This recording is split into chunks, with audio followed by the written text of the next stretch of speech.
All right, the first one here. What do you guys think this one could be?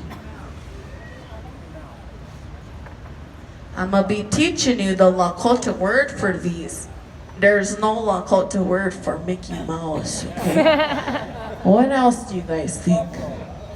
Yeah, this might be a buffalo, and because we are the Pateoyate, the buffalo nation, surviving off that buffalo, they say, everything we needed we could get from that buffalo. Not all Native Americans hunted buffalo, not all of them lived in teepees, but our Lakota people did.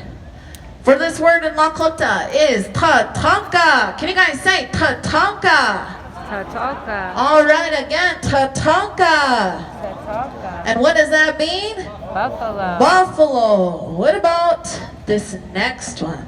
What could this one be? Ooh, look at that. Eagle. What we say for eagle is wombly. Can you guys say wombly? Wombly. All right, again, wombly. Wombly. Now what does that mean? Eagle. Eagle. There's a town in South Dakota called Wombly. It's on a Pine Ridge reservation. Wombly means eagle. Have any of us seen real eagle feathers before? I know there certainly are laws that restrict the ownership of those eagle feathers. They don't want people hunting those eagles. And our Lakota people, there's ways that we receive those eagle feathers. They're very special to us. We have to earn them.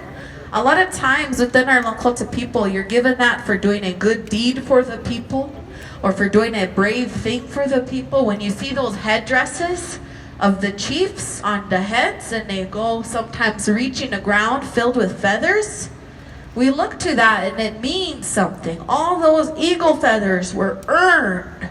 That person earned the right to wear that. So I wanted to share that with you because I've seen some of the headdresses in this museum.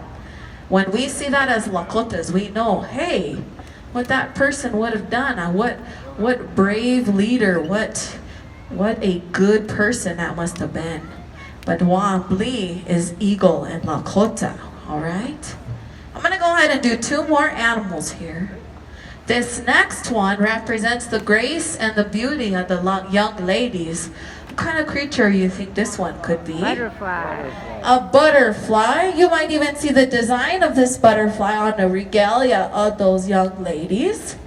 And it's because we look to the movements of that creature, the characteristics of that creature, that gracefulness, that beauty there.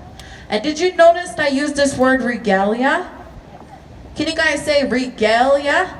Regalia. Yeah, a lot of times people will come up and they'll say, hey, I like your costume. And I know there's a lot of people don't know this, but there are some people that take offense to using that word, hearing that word costume.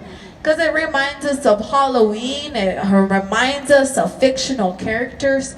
This is our identity, this is who we are.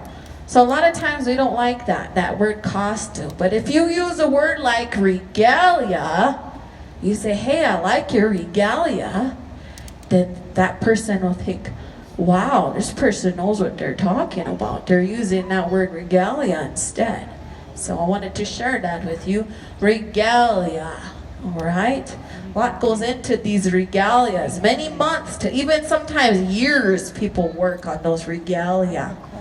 Now this last creature I'm going to be sharing with you, this one is Kamimila, which is butterfly. Can you say that, Kamimila? Camellia. All right, again, Kamimila. Camellia. That is butterfly. This last creature, if you have not remembered a Lakota word by now, this one is going to be your best bet. If you do not learn this next Lakota word, I have no hope for you. So. All right? So let's go over those first three real quick here. What was the Lakota word for buffalo? Tatanka. Tatanka. What was the Lakota word for eagle? Wombly. And what was the Lakota word for butterfly? Kamimila. Now this last one, I mentioned this creature that did get pushed out, it did get hunted, slowly starting to work its way back to the Black Hills talking about the bears. I'm gonna go ahead and make that from my hoops.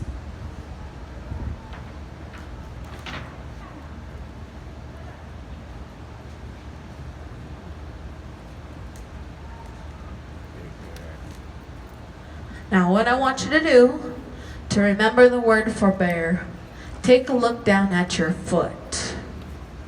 Visualize a bare foot.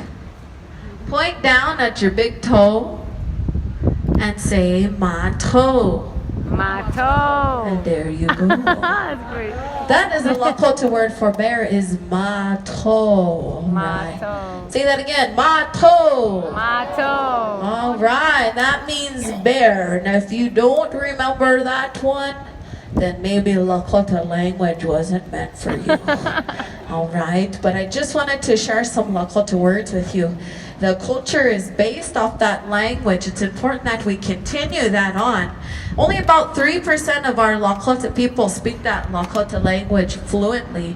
A lot of times it's the grandmas, it's the grandpas, and in the late 1800s, they outlawed all forms of our Native American practices, which means the dance, the songs, the ceremonies, and even the language. We were not allowed to speak our own language. This is something that was outlawed. People could go to prison for this.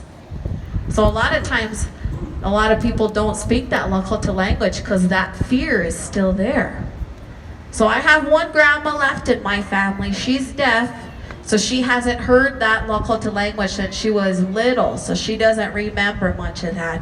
So I reach out to other elders in my community to learn more of that. I'm learning myself. It is now a written language. Because of that boarding school experience, people learned to read and write in English. So they started to write down the Lakota language, which was never a written language before. So now it's written down. Now we will have it forever. We just have to start picking that up, passing that on to the next generations. So I wanted to share those words with you today. So at this time, I'd like to go ahead and extend